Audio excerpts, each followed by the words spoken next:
엄마, 나 이제 못 버티겠어. 시어머니가 또 1,000만 원을 달래. 시아버지 병원비라는데 지난달에도 500만 원 드렸잖아. 우리 애들 학원비도 못 낸 지 2달째인데. 전화기 너머로 들리는 딸의 떨리는 목소리에 김순자 씨는 가슴이 무너져 내렸습니다. 38살 딸 은혜는 결혼 10년 차 두 아이의 엄마였습니다. 착하고 순한 성격 탓에 시집에서 온갖 요구를 들어주다가 이제는 정말 한계에 다다른 것 같았습니다. 은혜야, 엄마가 뭘 도와줄까? 돈이 필요하면. 아니에요, 엄마. 엄마는 이미 충분히 힘드세요. 시동생 대학 등록금에 결혼 자금까지 우리가 됐는데 이제는 매달 생활비까지 보태달래요. 남편은? 남편은 그냥 어머니 말씀만 들어요. 순자 씨는 전화를 끊고 한숨을 깊게 내쉬었습니다. 자신도 비슷한 길을 걸어왔기에 딸의 고통이 더욱 절절히 느껴졌습니다. 그날 밤 그녀는 결심했습니다. 이번만큼은 딸이 당당하게 자신의 삶을 되찾을 수 있도록 도와주겠다고. 하지만 그 길은 생각보다 험난했습니다. 시댁과의 전쟁, 남편의 무관심 그리고 세상의 편견. 과연 은혜는 이 모든 것을 이겨내고 자신의 인생을 되찾을 수 있을까요? 지금부터 들려드릴 이야기는 실화를 바탕으로 재창작한 한 여성의 치열한 생존기입니다. 이 채널 지탐대실은 우리 시니어 세대의 지혜로운 삶을 응원합니다. 오늘 이야기가 여러분께 작은 위로와 용기가 되길 바라며 구독과 좋아요로 함께 해주시면 더 좋은 이야기로 찾아뵙겠습니다. 그럼 이제 은혜 씨의 이야기를 시작하겠습니다. 은혜는 28배 남편 정우를 만났습니다. 대기업 과장이었던 정우는 차분하고 성실해 보였습니다. 맞선 자리에서 그는 예의 바르게 차를 따라주며 말했습니다. 저희 부모님은 시골에 계시고 형제는 남동생 하나 있습니다. 평범한 가정이에요. 은혜는 그의 따뜻한 미소에 마음이 끌렸습니다. 양가 부모님의 동의를 받아 6개월 만에 결혼식을 올렸습니다. 결혼 첫날부터 이상한 조짐이 있었습니다. 시어머니는 은혜의 손을 꼭 잡으며 눈물을 글썽였습니다. 며느리야, 우리 정우 잘 부탁한다. 우리 집안이 좀 어려운데 내가 현명하게 잘 꾸려나가줘. 당시 은혜는 그저 시어머니의 당부려니 생각했습니다. 하지만 그것은 시작에 불과했습니다. 신혼 한 달 차 시어머니에게서 전화가 왔습니다. 은혜야, 미안한데 200만 원만 좀 빌려줄 수 있겠니? 시아버지가 허리 디스크로 수술해야 하는데 급하게 돈이 필요하단다.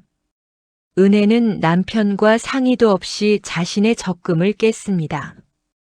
효부가 되고 싶었고 아픈 시아버지를 외면할 수 없었습니다. 그런데 이상했습니다. 병원에 입원했다던 시아버지는 멀쩡히 밭일을 하고 계셨습니다. 은혜가 조심스럽게 물었습니다. 어머니, 아버님 수술은 언제 하시나요? 시어머니는 태연하게 대답했습니다. 아, 그거? 검사해 봤더니 수술까지는 안 해도 된대. 물리치료만 받으면 된다더라.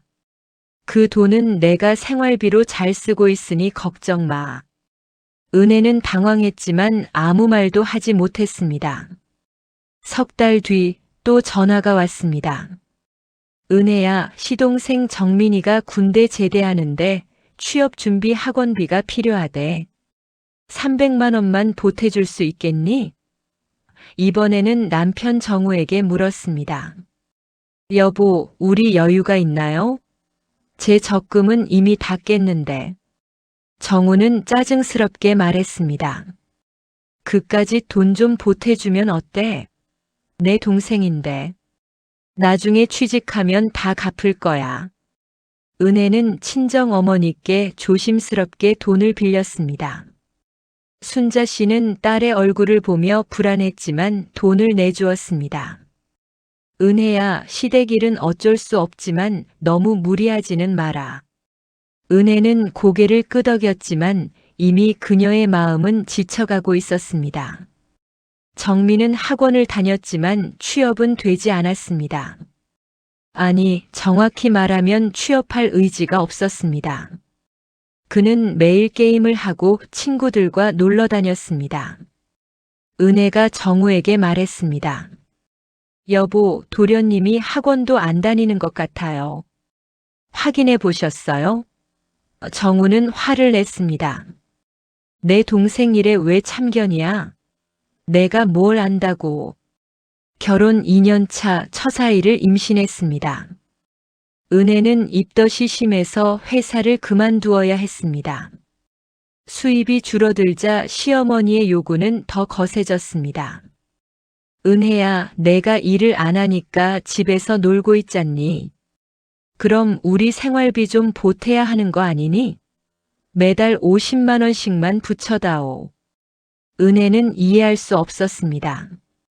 어머니, 제가 일을 안 하는데 어떻게 돈을 드려요? 남편 월급으로 저희도 빠듯한데. 시어머니는 차갑게 말했습니다. 너희 친정에서 받아오면 되잖아. 친정이 그렇게 형편이 좋다며? 은혜는 말문이 막혔습니다. 아이를 낳고 산후조리를 하는 동안에도 시어머니는 찾아와서 온갖 잔소리를 했습니다. 요즘 며느리들은 편하게만 산다니까. 내가 너 때는 애 낳고 3일 만에 일어나서 밥했다. 은혜의 친정어머니 순자 씨가 와서 며느리를 도와주려 하자 시어머니는 노골적으로 불편한 기색을 보였습니다. 아니, 친정어머니가 왜 남의 집에 눌러 앉아 있어요?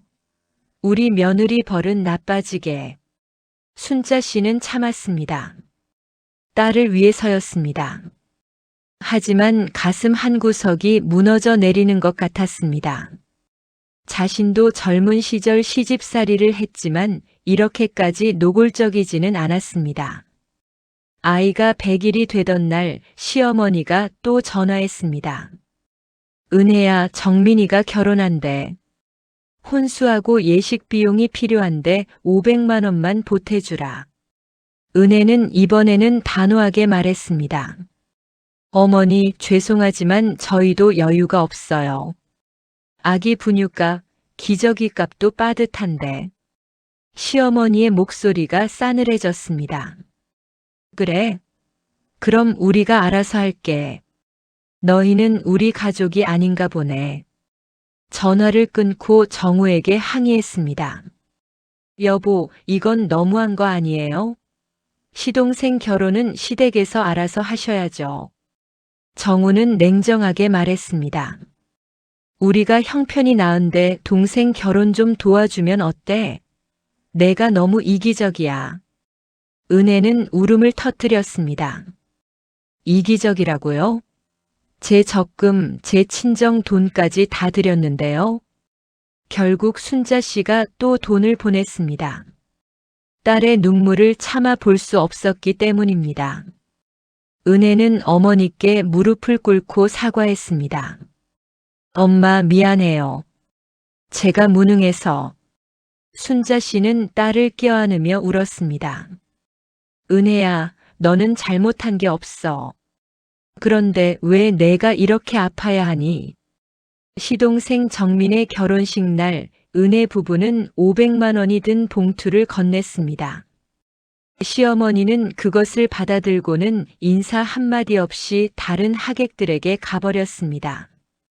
식이 끝나고 시댁 식구들끼리 모였을 때 시어머니는 다른 친척들에게 말했습니다. 우리 큰며느리가 좀 인색해요. 동생 결혼에 겨우 이것밖에 안 줘서 제가 얼마나 창피했는지 몰라요. 은혜는 그 말을 듣고 충격을 받았습니다. 집으로 돌아오는 차 안에서 은혜는 정우에게 말했습니다. 여보, 어머니가 저렇게 말씀하시는 게 너무 억울해요. 우리가 할 수 있는 최선을 다했잖아요. 정우는 운전대만 붙잡고 아무 말도 하지 않았습니다. 은혜는 그날 처음으로 깨달았습니다. 남편은 자신의 편이 아니라는 것을요. 아이가 돌이 지나고 은혜는 다시 일을 시작하려고 했습니다. 그런데 시어머니가 반대했습니다. 며느리가 밖에 나가서 일하면 집안 꼴이 뭐가 되겠어? 아이는 누가 키우고? 시어머니 생각은 안 하고. 은혜는 답답했습니다. 어머니, 그럼 저희가 어떻게 살아요? 남편 월급만으로는 부족한데. 시어머니는 냉소적으로 말했습니다. 그러니까 친정에서 좀 보태달라고 하면 되잖아. 은혜는 이제 친정 어머니에게 미안해서 전화조차 하기 힘들었습니다. 그런데 순자 씨가 먼저 전화를 했습니다. 은혜야, 엄마가 요즘 편찮으셔서 병원에 다니고 있어. 괜찮으니까 걱정하지 마. 은혜는 가슴이 철렁했습니다. 엄마, 무슨 병이에요? 제가 갈게요. 순자 씨는 괜찮다며 말렸지만 은혜는 다음 날 바로 친정으로 달려갔습니다. 친정 어머니는 당뇨 합병증으로 고생하고 계셨습니다. 약값도 만만치 않았습니다. 은혜는 자신이 너무 이기적이었다는 생각에 눈물이 났습니다. 어머니는 자신을 위해 돈을 아껴야 하는데 그 돈을 시댁에 갖다 바쳤던 것입니다. 엄마, 미안해요. 제가 엄마 돈을 시댁에. 순자 씨는 딸의 손을 잡았습니다. 괜찮아, 은혜야. 엄마는 내가 행복하면 그걸로 충분해. 집으로 돌아온 은혜는 정우에게 말했습니다. 여보, 우리 이제 시댁에 돈 드리는 거 좀 줄여요. 제 친정 어머니가 편찮으신데 병원비도 필요하시고. 정우는 짜증을 냈습니다. 그게 무슨 말이야? 내 부모님은 돈 드리고 내 부모님은 돈 드리고 우리는 언제 저축해? 내 친정일은 내가 알아서 해. 은혜는 더 이상 말할 힘이 없었습니다. 둘째 아이를 임신했습니다. 기쁨보다는 걱정이 앞섰습니다. 아이를 키우려면 돈이 더 필요한데 시댁의 요구는 멈추지 않을 것이기 때문입니다. 예상대로 시어머니는 전화를 했습니다. 은혜야, 축하한다. 그런데 말이야, 시아버지가 이번에 무릎 수술을 해야 하는데 300만 원이 필요하단다. 은혜는 더 이상 참을 수 없었습니다. 어머니, 저희도 둘째 준비해야 하는데 지금은 어려워요. 시어머니의 목소리가 싸늘해졌습니다. 그래? 그럼 우리 보고 어쩌라는 거야? 며느리가 시부모 수술비도 안 대주면 그게 사람이니? 내가 정우한테 말할 테니까 알아서 해.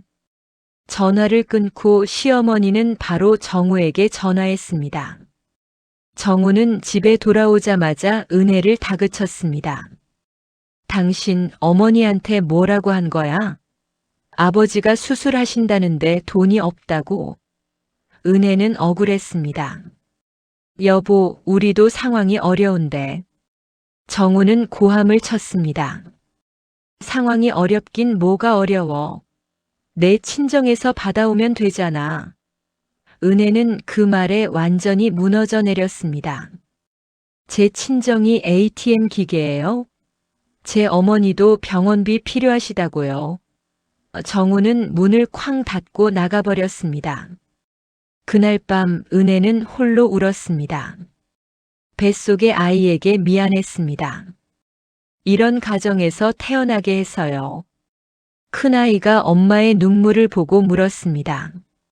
엄마, 왜 울어? 은혜는 눈물을 닦으며 미소 지었습니다. 아니야, 엄마는 안 울었어. 눈에 뭐가 들어갔나 봐. 다음 날 순자 씨가 전화를 했습니다. 은혜야, 어제 정우가 전화했더라. 돈을 빌려달라고. 무슨 일이야? 은혜는 모든 것을 털어놓았습니다. 결혼 후 지금까지 시댁에 들어간 돈이 얼마인지, 남편이 얼마나 무관심한지, 자신이 얼마나 힘든지. 순자 씨는 말없이 딸의 이야기를 들었습니다. 은혜야, 엄마가 돈은 보내줄게. 하지만 너 이제는 좀 당당해져야 해. 내가 잘못한 게 없어. 시댁의 무리한 요구를 다 들어줄 필요 없어. 은혜는 고개를 끄덕였지만 실천하기는 어려웠습니다.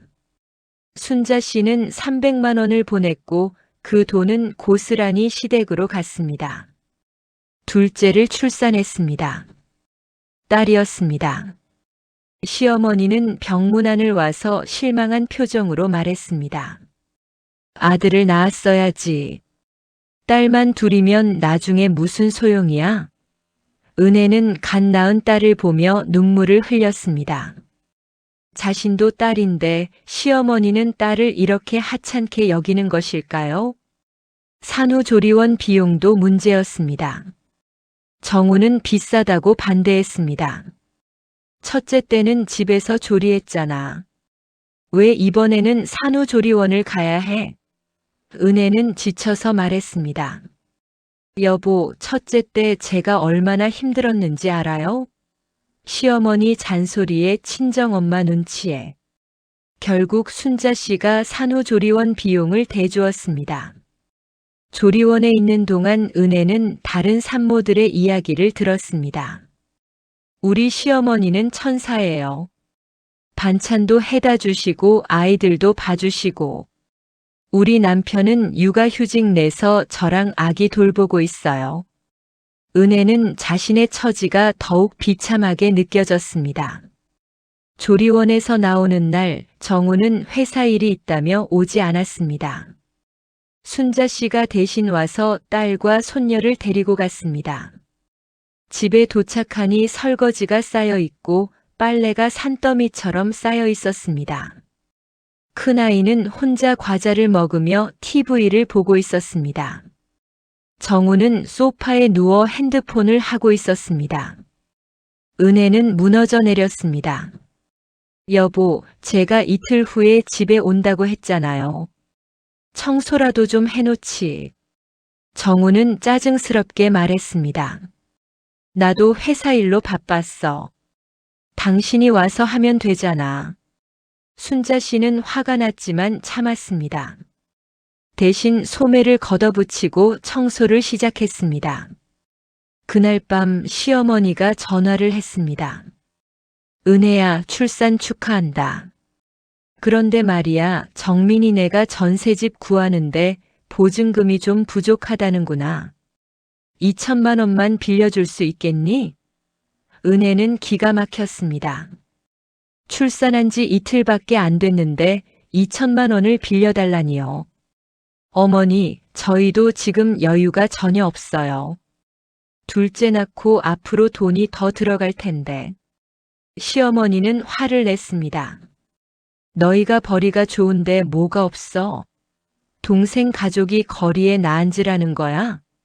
내가 정우한테 말할 테니까 준비해둬.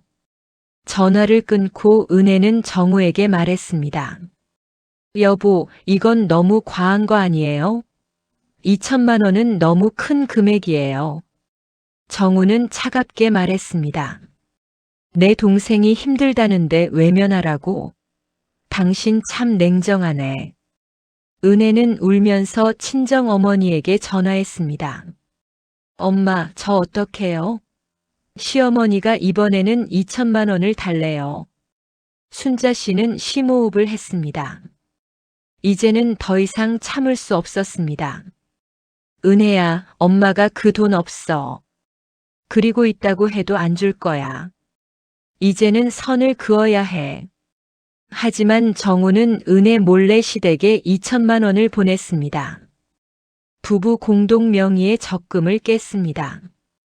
은혜가 나중에 통장을 확인하고 알게 되었습니다. 여보, 이게 무슨 짓이에요? 제 동의도 없이 적금을 깼어요?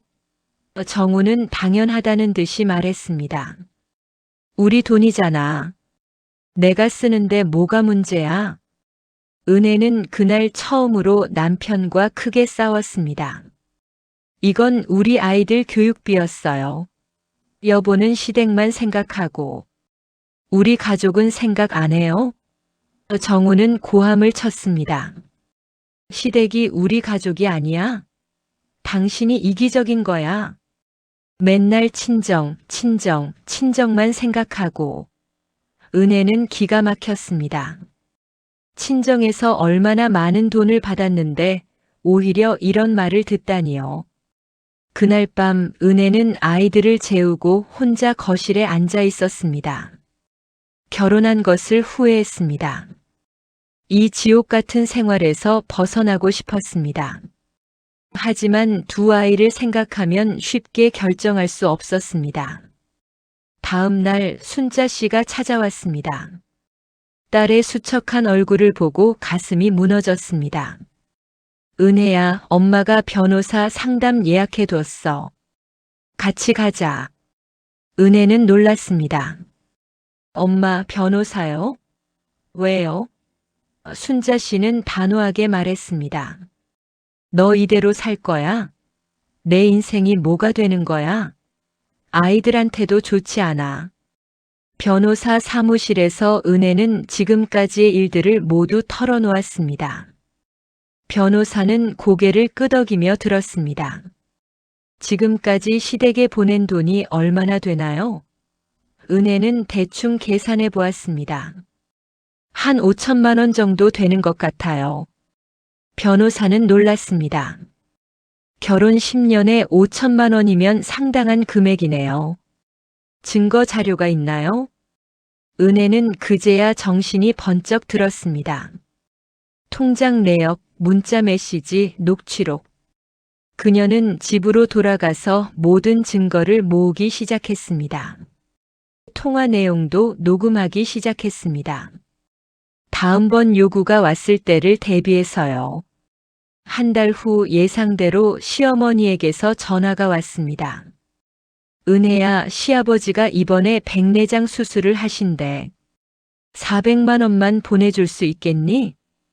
은혜는 침착하게 녹음 버튼을 눌렀습니다. 어머니, 지난번에도 수술비 드렸는데 또 수술하시나요? 시어머니는 짜증스럽게 말했습니다. 그때는 무릎이고 이번엔 눈이잖아. 다른 거야, 다른 거. 빨리 보내. 은혜는 용기를 내서 말했습니다. 어머니, 죄송하지만 이번에는 어려울 것 같아요. 저희도 아이들 학원비며 생활비며 빠듯해서요. 시어머니의 목소리가 높아졌습니다. 뭐? 내가 지금 시부모 수술비를 거절하는 거야? 너 같은 며느리 처음 봐.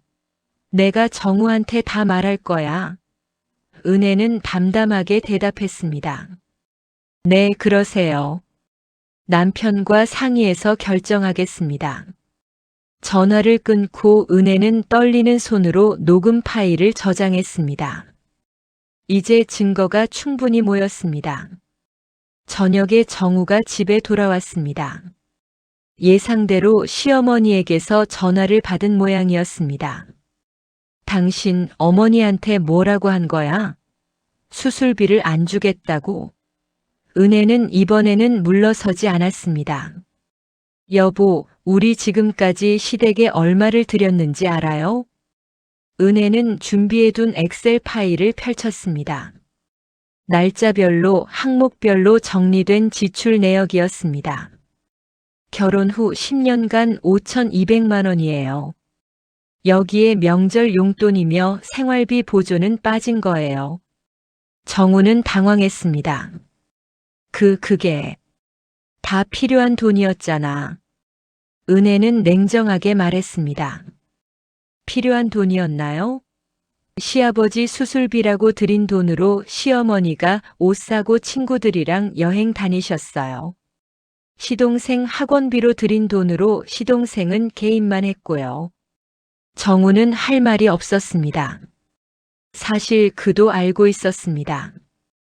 어머니가 돈을 다른 곳에 쓰고 있다는 것을요. 하지만 아들로서 모른 척할 수밖에 없었습니다. 그래도 부모님인데 어쩔 수 없잖아. 은혜는 고개를 저었습니다. 어쩔 수 없는 게 아니에요. 우리 아이들은요? 큰아이가 친구들 다 가는 미술 학원 못 가서 얼마나 속상해 하는지 알아요? 둘째는 옷이 작아도 새 옷 못 사주고 있어요. 그날 밤 부부는 처음으로 진지한 대화를 나눴습니다. 은혜는 모든 것을 털어놓았습니다. 자신이 얼마나 힘들었는지, 친정 어머니가 병원비도 제대로 못 쓰며 돈을 모아서 보내주신 일, 자신이 얼마나 무력감을 느꼈는지. 정우는 처음으로 아내의 고통을 깨달았습니다. 하지만 쉽게 변하지는 않았습니다. 그래도 부모님을 완전히 외면할 수는 없어. 은혜는 제안했습니다. 외면하자는 게 아니에요. 합리적인 선에서 도와드리자는 거예요. 우리 형편에 맞게요. 그리고 투명하게요. 수술비라고 하면 진짜 수술에만 쓰이는지 확인하고요. 정우는 난감한 표정을 지었습니다. 어머니가 그걸 좋아하시겠어? 은혜는 단호하게 말했습니다. 좋아하시든 안 하시든 이제는 이렇게 해야 해요. 아니면 저는 더 이상 못 견뎌요. 다음 날 은혜는 시어머니에게 전화를 걸었습니다. 심장이 두근거렸지만 목소리는 차분했습니다. 어머니, 아버지 수술비 건으로 전화드렸어요. 저희가 100만 원 도와드릴게요. 그리고 병원비 영수증을 보내주세요. 시어머니는 발끈했습니다. 뭐? 영수증? 며느리가 시어머니를 믿지 못하는 거야? 은혜는 흔들리지 않았습니다. 믿음의 문제가 아니에요. 투명한 거래예요. 저희도 가계부를 쓰듯이요. 시어머니는 화를 내며 전화를 끊었습니다. 그리고 바로 정우에게 전화했습니다.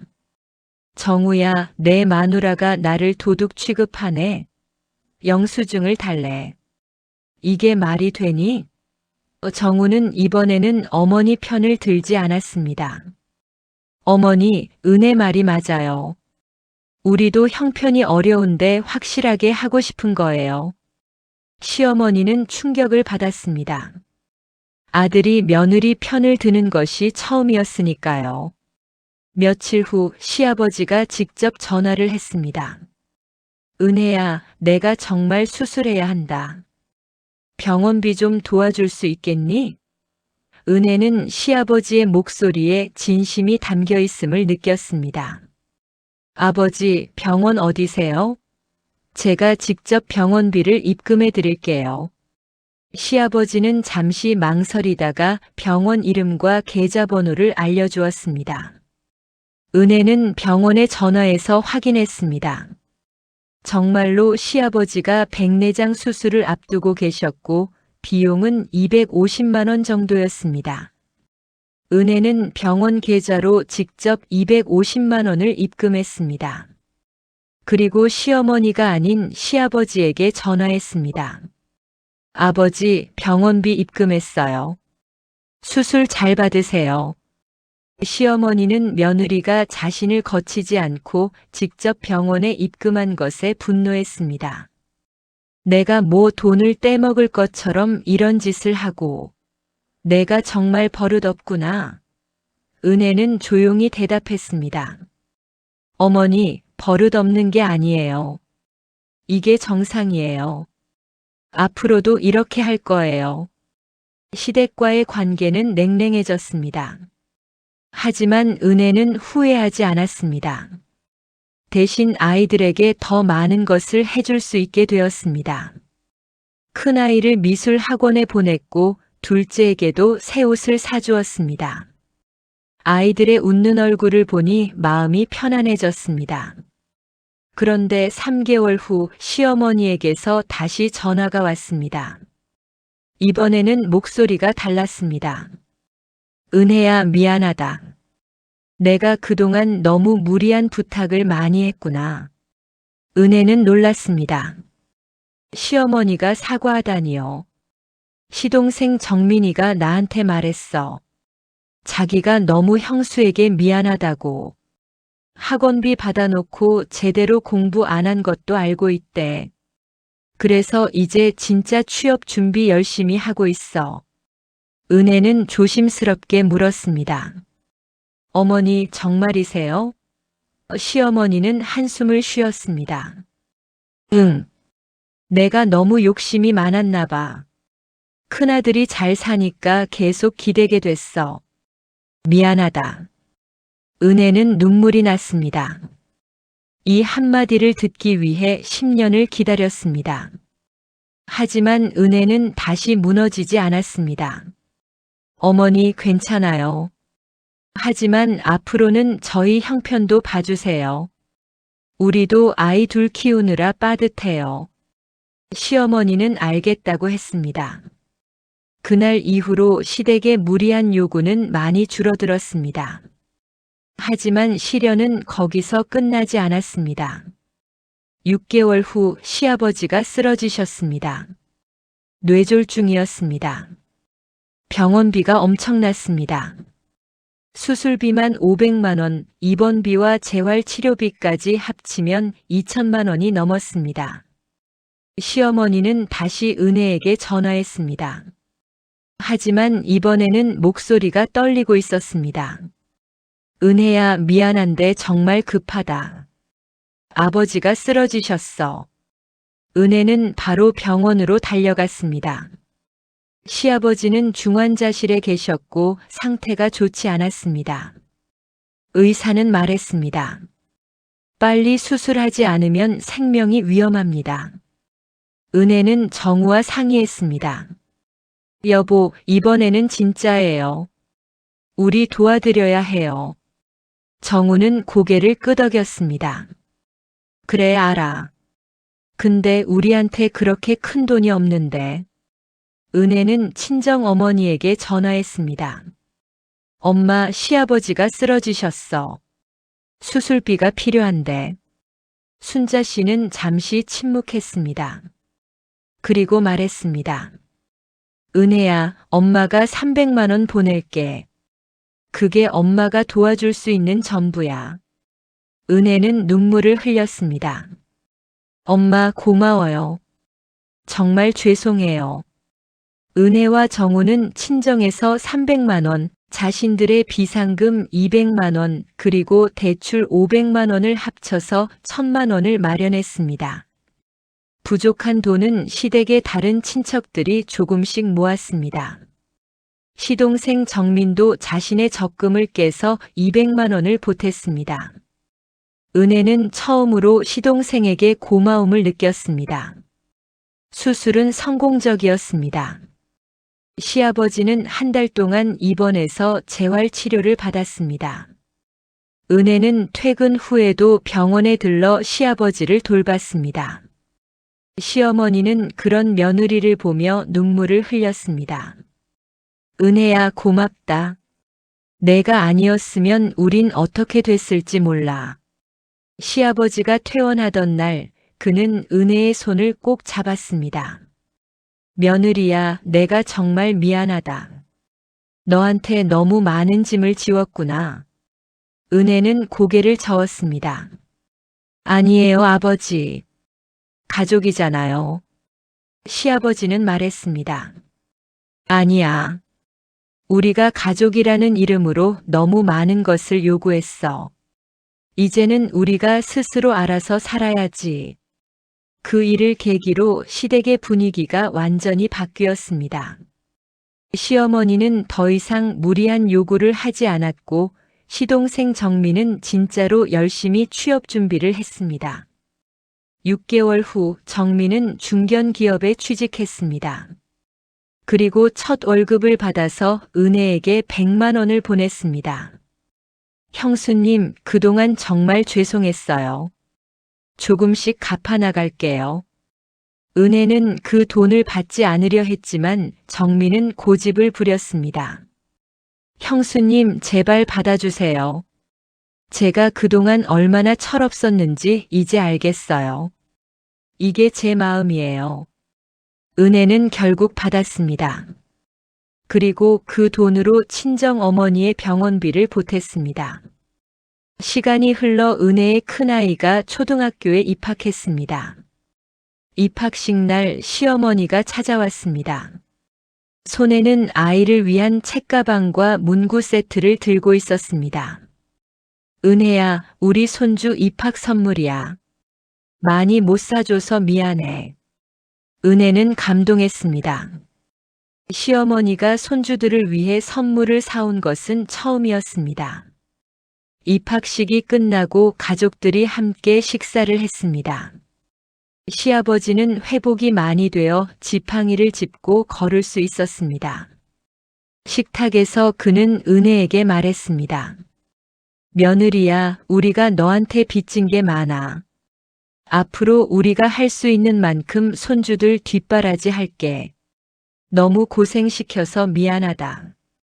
은혜는 눈물이 났지만 웃으며 대답했습니다. 아버지, 이제 다 지나간 일이에요. 우리 이제부터 잘 살아요. 정우도 아내의 손을 잡았습니다. 여보, 그동안 미안했어. 내가 너무 어리석었어. 당신이 얼마나 힘들었을지 이제 알겠어. 은혜는 남편의 손을 꼭 잡았습니다. 10년 만에 처음으로 마음이 통하는 느낌이었습니다. 하지만 인생은 계속 파도가 쳤습니다. 1년 후 정우의 회사가 구조조정을 했습니다. 정우는 명예퇴직을 권유받았습니다. 퇴직금은 3천만 원 정도였습니다. 처음에는 막막했습니다. 하지만 은혜는 이제 두렵지 않았습니다. 10년간 시련을 겪으며 강해졌으니까요. 여보, 괜찮아요. 우리 다시 시작하면 돼요. 은혜는 남편을 격려했습니다. 정우는 아내의 얼굴을 보며 눈물을 흘렸습니다. 당신이 있어서 다행이야.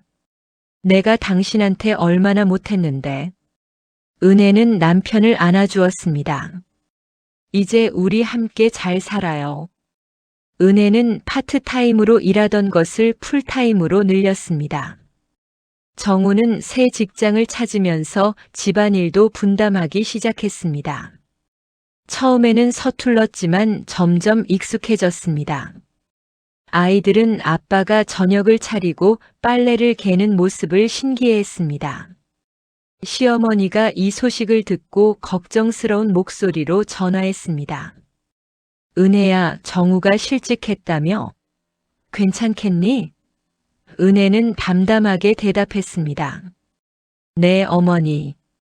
괜찮아요. 우리 잘할 수 있어요. 시어머니는 잠시 침묵하다가 말했습니다. 우리가 도와줄 수 있는 게 있으면 말해. 우리도 이제 정민이가 벌어오니까 조금은 여유가 생겼어. 은혜는 그 말에 눈물이 났습니다. 10년 전에 이런 말을 들었다면 얼마나 좋았을까요? 하지만 늦었지만 감사했습니다. 어머니, 고마워요. 하지만 저희가 알아서 할 수 있어요. 어머니는 아버지 건강 챙기시고 편히 지내세요.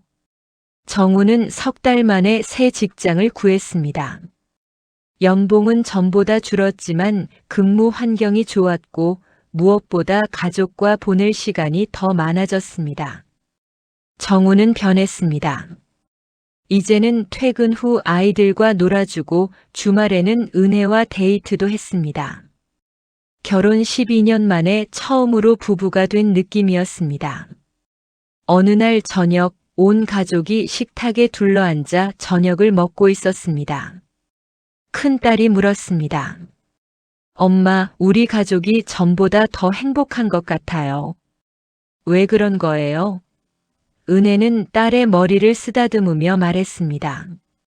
가족이 서로를 존중하고 이해하게 됐으니까 그런 거야. 정우가 덧붙였습니다. 그리고 엄마가 우리 가족을 지켜줬기 때문이야. 엄마가 힘들 때도 포기하지 않고 버텨줬잖아. 둘째 딸이 말했습니다. 우리 엄마 최고예요. 은혜는 행복한 미소를 지었습니다. 이 순간을 위해 그 모든 고통을 견뎠던 것 같았습니다. 명절이 다가왔습니다. 예전에는 명절이 두려웠습니다. 시댁에 가면 온갖 일을 도맡아 해야 했고 시댁 식구들의 무심한 말에 상처받곤 했습니다. 하지만 이번 명절은 달랐습니다. 시어머니가 먼저 전화를 했습니다. 은혜야, 이번 명절에는 너무 무리하지 마. 우리가 외식하자. 내가 고생할 필요 없어. 명절 당일 가족들은 식당에 모였습니다. 시동생 정민도 약혼녀와 함께 나왔습니다. 정민은 은혜에게 인사하며 말했습니다. 형수님, 여자친구한테 형수님 이야기 많이 했어요. 우리 결혼하면 저도 형수님처럼 아내를 존중하고 싶어요. 은혜는 정민이 많이 성숙해진 것을 느꼈습니다. 식사가 끝나고 시아버지가 건배 제의를 했습니다. 가족 여러분, 우리 가족이 여기까지 오기까지 쉽지 않았습니다. 특히 우리 며느리 은혜가 많이 고생했어요. 은혜야, 정말 고맙다. 우리 가족을 포기하지 않아줘서. 모두가 잔을 들었고 은혜는 눈물을 흘렸습니다. 이번에는 행복의 눈물이었습니다. 그날 밤 집으로 돌아오는 차 안에서 정우가 말했습니다. 여보, 고마워. 당신이 강하게 버텨줘서 우리 가족이 이렇게 됐어. 앞으로는 내가 당신을 더 아끼고 존중할게. 은혜는 남편의 손을 잡았습니다. 우리 이제부터 진짜 가족으로 잘 살아요. 시간이 더 흘러 은혜의 큰딸이 중학생이 되었습니다. 어느 날 딸이 숙제를 하다가 물었습니다. 엄마, 가족의 의미가 뭐예요? 은혜는 잠시 생각하다가 대답했습니다. 가족은 서로를 위해 희생하는 사람들이야. 하지만 그 희생이 일방적이면 안 돼. 서로 존중하고 배려할 때 진짜 가족이 되는 거야. 딸이 고개를 끄덕이며 말했습니다. 엄마가 우리 가족을 만들어준 거네요. 은혜는 딸을 안아주었습니다. 아니야, 우리 모두가 함께 만든 거야. 할머니도 할아버지도 아빠도 그리고 너희들도. 딸은 엄마의 품에서 말했습니다. 엄마, 저도 나중에 엄마처럼 강한 사람이 되고 싶어요. 은혜는 딸의 말에 가슴이 벅찼습니다. 자신의 고통이 헛되지 않았다는 생각이 들었습니다. 딸들에게 보여준 것은 포기하지 않는 힘, 자신을 지키는 용기였습니다. 그것이 어머니로서 줄 수 있는 가장 큰 선물이었습니다. 어느 봄날 은혜는 친정어머니 순자 씨와 함께 산책을 했습니다. 순자 씨의 건강도 많이 좋아졌습니다. 당뇨 관리를 잘해서 합병증도 안정되었습니다. 은혜야, 넌 정말 잘 견뎠어. 엄마가 봐도 대견하다. 은혜는 어머니의 팔짱을 꼈습니다. 엄마가 있어서 가능했어요. 엄마가 힘이 되어주셔서. 순자 씨는 딸을 보며 미소 지었습니다. 근데 있잖아, 엄마도 젊었을 때 시집살이 많이 했어. 그때는 참는 게 미덕인 줄 알았지.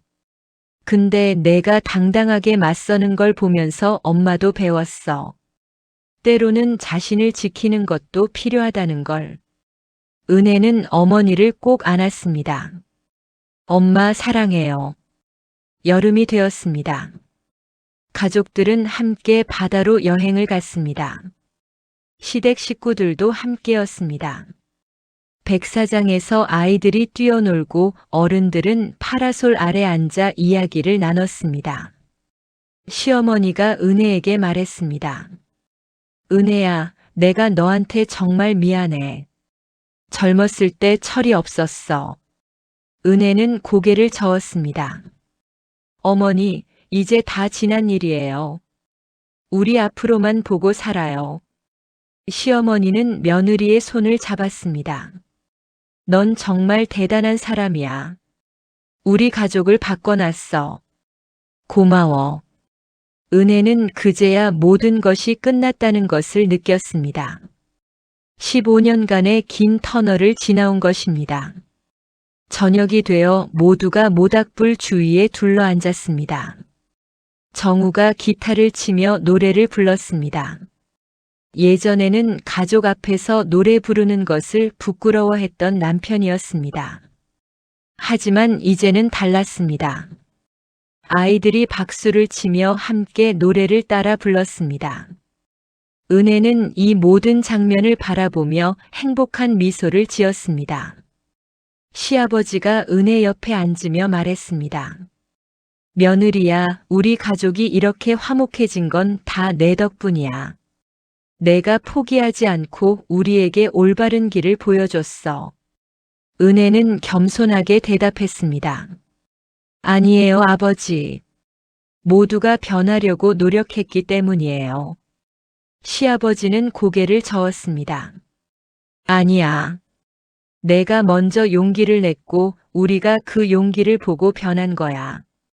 모닥불의 불꽃이 하늘로 올라가는 것을 보며 은혜는 생각했습니다. 인생은 참 알 수 없는 것이구나. 가장 힘들었던 순간들이 결국 가장 큰 변화를 가져왔습니다. 만약 그때 포기했다면, 만약 그때 무릎 꿇었다면 지금 이 행복은 없었을 것입니다. 가을이 왔습니다. 은혜는 회사에서 승진했습니다. 파트타임에서 시작해서 풀타임으로, 그리고 이제는 팀장이 되었습니다. 승진 축하 파티에서 동료들이 물었습니다. 팀장님, 성공의 비결이 뭐예요? 은혜는 잠시 생각하다가 대답했습니다. 포기하지 않는 거요. 힘들어도 억울해도 절대 포기하지 않는 것.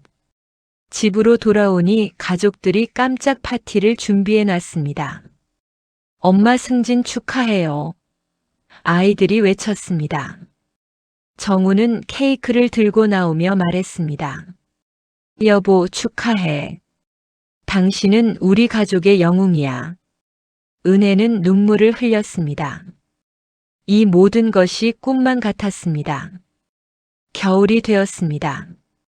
크리스마스 이브에 온 가족이 모였습니다. 친정어머니 순자 씨도 함께였습니다. 시어머니와 순자 씨는 이제 친구처럼 지냈습니다. 두 분은 함께 부엌에서 음식을 준비하며 이야기를 나눴습니다. 사돈댁, 우리 며느리 정말 대단하죠? 시어머니가 말했습니다. 순자 씨는 미소 지으며 대답했습니다. 우리 딸이 강해서 다행이에요. 예전에는 너무 착하기만 해서 걱정했는데. 시어머니는 고개를 끄덕였습니다. 제가 너무 며느리를 괴롭혔어요. 지금 생각하면 정말 부끄럽습니다. 순자 씨는 시어머니의 손을 잡았습니다. 다 지난 일이에요. 중요한 건 이제 모두가 행복하다는 거잖아요. 두 어머니는 서로를 보며 웃었습니다.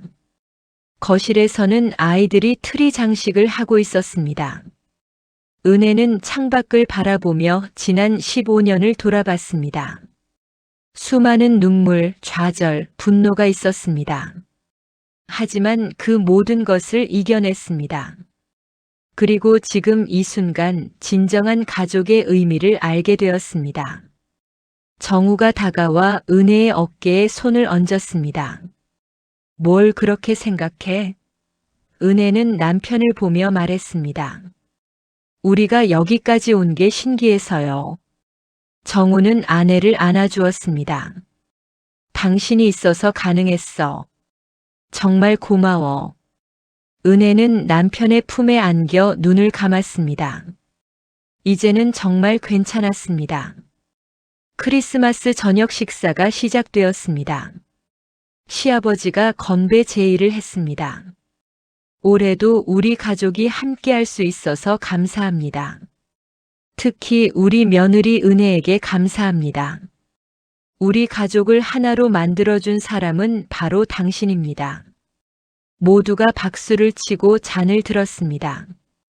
식사가 끝나고 선물 교환 시간이 되었습니다. 은혜는 시어머니에게 목도리를 선물했습니다.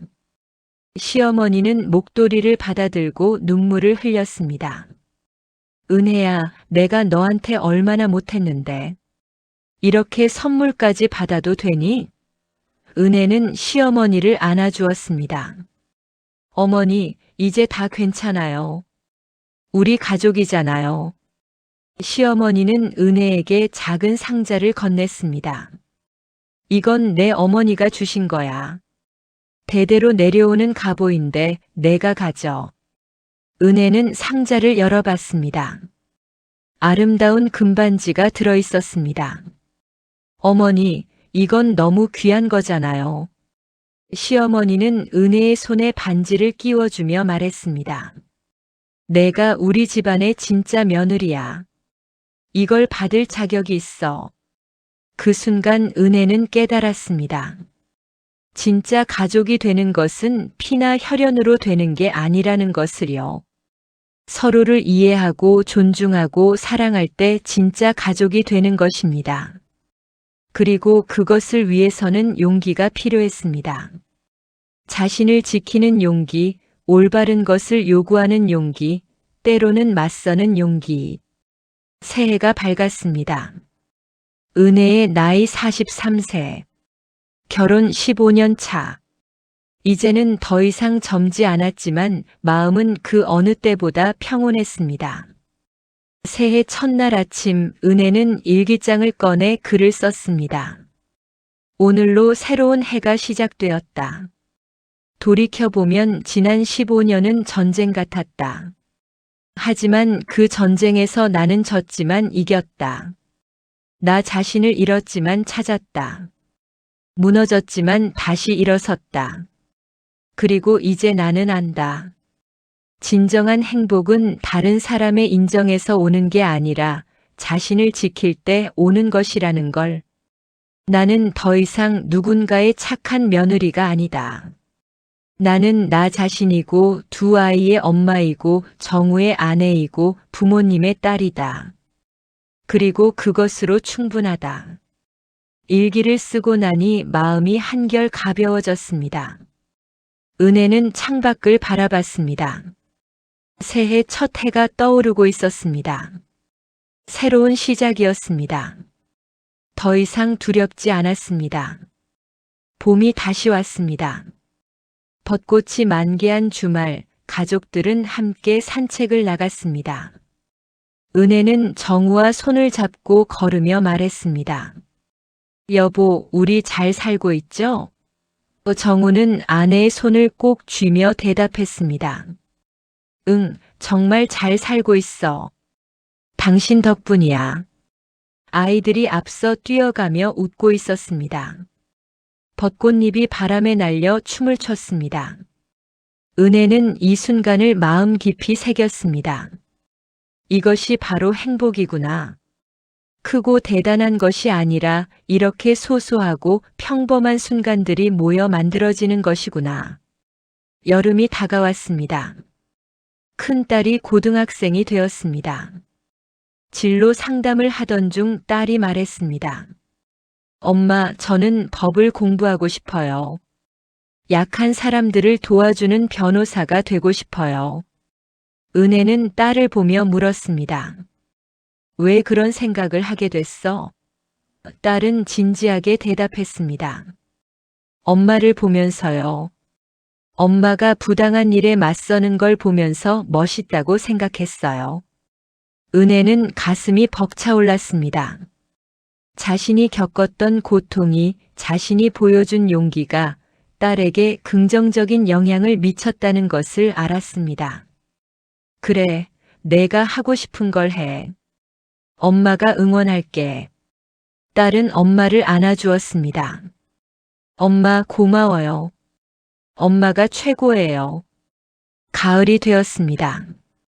시동생 정민이 결혼했습니다. 결혼식 날 정민은 은혜를 따로 불러 말했습니다. 형수님, 저 이제 결혼해요. 형수님처럼 배우자를 존중하고 사랑하는 사람이 되고 싶어요. 그동안 정말 감사했어요. 은혜는 정민의 어깨를 토닥이며 말했습니다. 정민아, 행복해라. 그리고 아내를 소중히 대해. 정민의 아내는 착하고 밝은 사람이었습니다. 결혼식이 끝나고 식사하는 자리에서 정민의 아내가 은혜에게 말했습니다. 형님, 정민 오빠가 형님 이야기 많이 해줬어요. 저도 형님처럼 현명한 사람이 되고 싶어요. 은혜는 웃으며 대답했습니다. 현명하다기보다는 그냥 나를 지켰을 뿐이에요. 그날 밤 집으로 돌아오는 길에 은혜는 정우에게 말했습니다. 여보, 우리 이제 정말 평범한 가족이 된 것 같아요. 정우는 운전하면서 웃었습니다. 평범한 게 얼마나 좋은 건데. 예전에는 몰랐어. 평범하게 사는 게 얼마나 행복한 건지. 은혜는 고개를 끄덕였습니다. 그러게요. 겨울이 다시 찾아왔습니다. 은혜의 큰딸이 대학에 합격했습니다. 법학과였습니다. 합격 발표를 보고 온 가족이 기뻐했습니다. 시댁 식구들도 축하 전화를 했습니다. 시어머니는 눈물을 흘리며 말했습니다. 우리 손녀가 변호사가 되는구나. 은혜야, 내가 아이들을 잘 키웠어. 은혜는 겸손하게 대답했습니다. 아이가 스스로 노력한 거예요. 하지만 마음속으로는 자랑스러웠습니다. 자신의 딸이 당당한 사람으로 자라고 있다는 것이, 자신의 고통이 헛되지 않았다는 것이. 대학 입학식 날 온 가족이 함께 갔습니다. 시댁 식구들도 함께였습니다. 캠퍼스를 걸으며 딸이 말했습니다. 엄마, 저 열심히 공부해서 진짜 훌륭한 변호사 될게요. 그리고 엄마처럼 어려운 사람들을 도울 거예요. 은혜는 딸의 손을 잡았습니다. 그래, 내 꿈을 이루렴. 시간은 계속 흘렀습니다. 은혜의 나이 50세. 어느덧 중년이 되었습니다. 머리에는 흰머리가 조금씩 보이기 시작했고 얼굴에는 주름이 생겼습니다. 하지만 눈빛만은 그 어느 때보다 밝았습니다. 둘째 딸도 대학생이 되었습니다. 심리학을 전공하기로 했습니다. 엄마, 저는 사람들의 마음을 치유하는 심리 상담사가 되고 싶어요. 가족 문제로 힘들어하는 사람들을 돕고 싶어요. 은혜는 딸의 선택을 응원했습니다. 자신의 경험이 딸들에게 좋은 영향을 미쳤다는 것이 감사했습니다. 회사에서도 은혜는 임원으로 승진했습니다. 이제는 많은 후배들이 은혜를 롤모델로 삼았습니다. 어느 날 후배 하나가 상담을 요청했습니다. 선배님, 저도 시댁 문제로 힘들어요. 어떻게 해야 할까요? 은혜는 후배의 이야기를 들어주며 조언했습니다. 자신을 잃지 마세요. 착한 며느리가 되려고 애쓰지 말고 당당한 며느리가 되세요. 후배는 눈물을 흘리며 말했습니다. 하지만 그러면 가족이 깨질까봐 두려워요. 은혜는 후배의 손을 잡았습니다. 진짜 가족이라면 깨지지 않아요. 오히려 더 단단해질 거예요. 제가 그랬으니까요.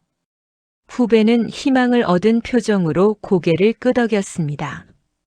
주말에 은혜는 친정어머니 순자 씨를 찾아갔습니다. 순자 씨는 이제 80세가 넘었습니다. 건강은 예전 같지 않았지만 정신은 또렷했습니다. 엄마, 오늘 뭐 먹고 싶으세요? 은혜가 물었습니다. 순자 씨는 딸의 손을 잡으며 말했습니다. 은혜야, 엄마는 내가 행복한 게 가장 좋아. 내가 웃는 모습을 보면 엄마도 행복해. 은혜는 어머니를 안아드렸습니다. 엄마, 저 정말 행복해요. 엄마 덕분이에요. 순자 씨는 딸의 등을 토닥이며 말했습니다. 아니야, 내가 강해서 그런 거야. 엄마는 그저 내 곁에 있었을 뿐이야. 두 모녀는 한참을 그렇게 안고 있었습니다. 세월이 흘러 은혜의 나이 60세가 되었습니다. 손주들도 생겼습니다. 큰딸이 아들을 낳았고 둘째 딸이 딸을 낳았습니다. 은혜는 할머니가 되었습니다. 손주들을 안고 있으면 모든 것이 보상받는 느낌이었습니다. 시어머니는 이제 아주 많이 나이가 들었습니다. 요양원에 계셨습니다. 은혜는 일주일에 한 번씩 찾아뵙습니다. 시어머니는 은혜를 볼 때마다 손을 잡으며 말합니다. 은혜야, 고맙다. 내가 우리를 포기하지 않아줘서. 은혜는 매번 같은 대답을 합니다. 어머니, 저희가 가족이잖아요. 어느 날 시어머니가 은혜에게 말했습니다. 은혜야, 내가 죽으면 한 가지 부탁이 있어. 내 딸들한테 전해줘. 며느리를 잘 대우하라고. 며느리도 사람이고 누군가의 소중한 딸이라고. 은혜는 눈물을 흘렸습니다. 어머니, 그런 말씀하지 마세요. 아직 오래오래 사셔야죠. 시어머니는 은혜의 손을 꼭 쥐었습니다. 아니야, 나 이제 시간이 얼마 안 남았어. 근데 후회는 없어. 내 덕분에 진짜 가족이 뭔지 알았으니까. 정우도 이제 은퇴를 앞두고 있었습니다. 어느 날 저녁 부부는 함께 앉아 이야기를 나눴습니다. 우리 은퇴하면 뭐 하고 싶어? 은혜가 물었습니다. 정우는 잠시 생각하다가 대답했습니다. 여행 가고 싶어. 당신이랑 둘이서. 그동안 당신한테 미안했던 것들을 다 보상해주고 싶어. 은혜는 남편을 보며 웃었습니다. 여보, 저는 이미 충분히 행복해요. 보상받을 것도 없어요. 정우는 아내의 손을 잡았습니다. 아니야. 나는 아직도 당신한테 빚진 게 많아. 평생 갚아도 모자라. 은혜는 남편의 어깨에 기대었습니다. 그럼 평생 갚아요. 우리 함께요. 은퇴 날이 왔습니다. 회사에서 은퇴 파티를 열어주었습니다. 많은 후배들이 찾아와 인사했습니다. 은혜 선배님, 그동안 정말 감사했습니다. 선배님은 저희의 롤모델이에요. 은혜는 감동했습니다. 아니에요.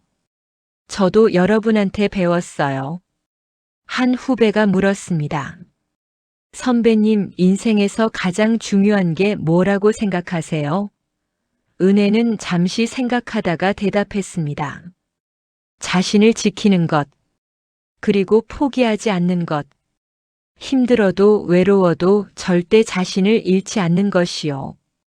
은퇴 후 은혜와 정우는 세계 여행을 떠났습니다. 젊었을 때 하지 못했던 것들을 하나씩 하며 시간을 보냈습니다. 파리의 에펠탑 앞에서, 로마의 트레비 분수 앞에서, 뉴욕의 자유의 여신상 앞에서 사진을 찍었습니다. 두 사람은 손을 잡고 웃으며 걸었습니다. 여행 중에 정우가 말했습니다. 여보, 우리 인생 참 파란만장했지? 은혜는 고개를 끄덕였습니다. 그러게요. 근데 지금 생각하면 그 모든 게 필요했던 것 같아요. 정우는 아내를 보며 물었습니다. 왜? 은혜는 웃으며 대답했습니다. 그래야 우리가 진짜 가족이 될 수 있었으니까요. 여행을 마치고 돌아왔을 때 시어머니가 위독하다는 연락을 받았습니다. 은혜는 바로 병원으로 달려갔습니다. 시어머니는 침대에 누워 계셨습니다. 눈을 뜨고 은혜를 보며 미소 지었습니다. 은혜야, 왔구나. 은혜는 시어머니의 손을 잡았습니다. 네, 어머니. 제가 왔어요. 시어머니는 힘없는 목소리로 말했습니다. 은혜야, 내 평생 후회하는 게 하나 있어. 내가 처음 우리 집에 왔을 때 며느리가 아니라 딸로 대했어야 했는데. 그랬다면 우리 모두 더 행복했을 텐데. 은혜는 눈물을 흘렸습니다. 어머니 괜찮아요.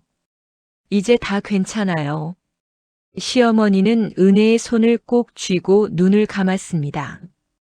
고맙다 은혜야. 내가 우리 가족이어서. 그리고 조용히 숨을 거두었습니다. 은혜는 한참을 울었습니다. 미운 정, 고운 정 모두 가득했던 시어머니였습니다. 장례식 날 많은 사람들이 찾아왔습니다. 그들은 은혜에게 말했습니다. 며느리가 정말 효부네요. 시어머니가 살아계실 때 얼마나 잘해드렸다면서요. 은혜는 그 말을 들으며 생각했습니다. 효부가 되려고 했던 건 아니었다고. 그저 사람답게 살려고 했을 뿐이라고. 시어머니의 유언장이 공개되었습니다. 시어머니는 자신이 가지고 있던 전 재산을 은혜에게 물려주었습니다. 은혜에게 내가 우리 가족을 구해줬어. 이건 그 보답이야. 미안하다 그리고 고맙다. 은혜는 유언장을 읽으며 또 눈물을 흘렸습니다. 하지만 은혜는 그 재산을 혼자 가지지 않았습니다. 정민과 나눴습니다. 정민은 고개를 저었습니다. 형수님, 어머니가 형수님한테 주신 거예요. 형수님이 받으셔야죠. 하지만 은혜는 고집했습니다. 가족은 나누는 거야. 세월이 또 흘렀습니다. 은혜의 나이 70세, 정우는 72세. 두 사람은 건강하게 노후를 보내고 있었습니다. 손주들도 이제 대학생, 고등학생이 되었습니다. 은혜는 손주들을 보며 생각했습니다. 이 아이들은 자신처럼 힘들지 않았으면 좋겠다고. 가족의 사랑 속에서 행복하게 자랐으면 좋겠다고. 어느 날 손녀가 물었습니다. 할머니 젊었을 때는 어떠셨어요? 은혜는 미소 지으며 대답했습니다. 할머니도 너처럼 꿈 많은 여자였어. 근데 결혼하고 나서 많이 힘들었지. 손녀는 관심 있는 표정으로 물었습니다. 무슨 일이 있었어요?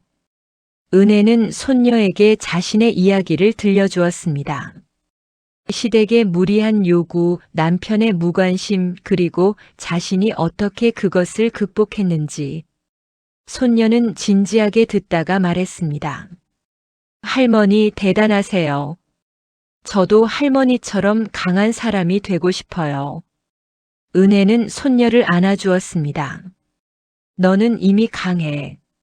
그리고 너는 할머니보다 더 행복할 거야. 할머니가 힘들게 길을 닦아놨으니까. 손녀는 할머니의 품에서 말했습니다. 할머니 사랑해요. 은혜는 눈물을 흘렸습니다. 행복의 눈물이었습니다. 정우의 건강이 안 좋아지기 시작했습니다. 당뇨 합병증으로 병원을 자주 다녀야 했습니다. 은혜는 남편을 극진히 돌봤습니다. 병원에 함께 가고 약을 챙겨주고 식단을 관리했습니다. 정우는 아내를 보며 말했습니다. 여보, 내가 젊었을 때 당신한테 잘못한 게 너무 많아. 근데 지금 이렇게 날 돌봐줘서 고마워. 은혜는 남편의 손을 잡았습니다. 여보, 우리 부부잖아요. 당연한 거예요. 정우는 눈물을 흘렸습니다. 나는 당신한테 당연하게 해줘야 할 것들을 안 해줬어. 정말 미안해. 은혜는 남편을 안아주었습니다. 이제 그런 말 하지 마요. 우리 행복했잖아요. 봄이 왔습니다. 집 앞 정원에 꽃이 피었습니다. 은혜는 정우와 함께 정원에 앉아 꽃을 바라봤습니다. 여보, 우리 인생도 저 꽃처럼 아름다웠죠? 정우는 고개를 끄덕였습니다. 응, 힘든 시기도 있었지만 결국 아름다웠어. 정우가 갑자기 말했습니다. 여보, 내가 먼저 가면 너무 슬퍼하지 마. 나는 당신 덕분에 행복했어. 그걸로 충분해. 은혜는 남편을 보며 웃었습니다. 무슨 소리예요? 우리 아직 오래 살아야죠. 하지만 마음 한편으로는 불안했습니다. 여름이 지나고 가을이 왔습니다. 정우의 상태가 급격히 나빠졌습니다. 병원에 입원했고 의사는 시간이 얼마 남지 않았다고 했습니다. 은혜는 병실에서 남편 곁을 지켰습니다. 딸들도 손주들도 시동생 가족도 모두 찾아왔습니다. 정우는 가족들을 하나하나 보며 작별 인사를 했습니다. 마지막으로 은혜의 손을 잡았습니다. 여보, 고마웠어. 당신과 함께한 50년이 내 인생 최고의 시간이었어. 은혜는 눈물을 흘리며 대답했습니다. 저도요, 여보. 당신과 함께여서 행복했어요. 정우는 마지막 힘을 다해 말했습니다. 여보, 내가 젊었을 때 당신한테 못했던 것들 정말 미안해. 그래도 당신이 날 용서해줘서 변할 기회를 줘서 고마워. 당신은 내 인생의 축복이었어. 그리고 조용히 눈을 감았습니다. 은혜는 한참을 울었습니다. 50년을 함께한 동반자가 떠났습니다. 힘들었던 시절도 행복했던 시절도 모두 함께 했던 사람이었습니다. 딸들이 어머니를 안아주었습니다. 엄마, 울지 마세요. 아빠는 행복하셨을 거예요. 장례식이 끝나고 혼자가 된 은혜는 처음에는 많이 외로웠습니다. 50년을 함께한 사람이 없다는 것이 실감나지 않았습니다. 하지만 딸들과 손주들이 자주 찾아와 주었습니다. 친구들도 함께 시간을 보내주었습니다. 시간이 지나며 은혜는 다시 일어섰습니다. 혼자서도 잘 살아야겠다고 다짐했습니다. 봉사활동을 시작했습니다. 가정폭력 피해자 쉼터에서 상담 봉사를 했습니다. 자신의 경험을 바탕으로 어려움에 처한 여성들을 도왔습니다.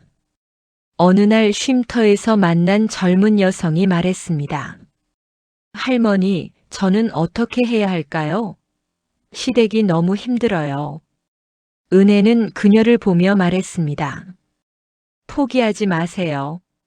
당신은 소중한 사람이에요. 자신을 지키세요. 그 여성은 눈물을 흘리며 고개를 끄덕였습니다. 은혜는 자신의 이야기를 책으로 썼습니다. 시댁과의 전쟁, 그리고 화해라는 제목이었습니다. 출판사에서 출간 제의가 들어왔고 책은 베스트셀러가 되었습니다. 많은 여성들이 책을 읽고 용기를 얻었다고 연락을 해왔습니다. 책 출판 기념회에서 은혜는 말했습니다. 저는 특별한 사람이 아닙니다. 그저 평범한 여성이었습니다. 하지만 포기하지 않았습니다. 제 이야기가 누군가에게 힘이 되길 바랍니다. 여러분, 절대 포기하지 마세요. 당신은 소중한 사람입니다. 은혜의 나이 80세가 되었습니다. 이제는 증손주들도 생겼습니다. 큰딸의 아들이 결혼해서 아이를 낳았습니다. 은혜는 증손주를 안고 생각했습니다. 이 아이가 사는 세상은 자신이 살았던 세상보다 더 나은 곳이길 바랐습니다. 봄이 왔습니다.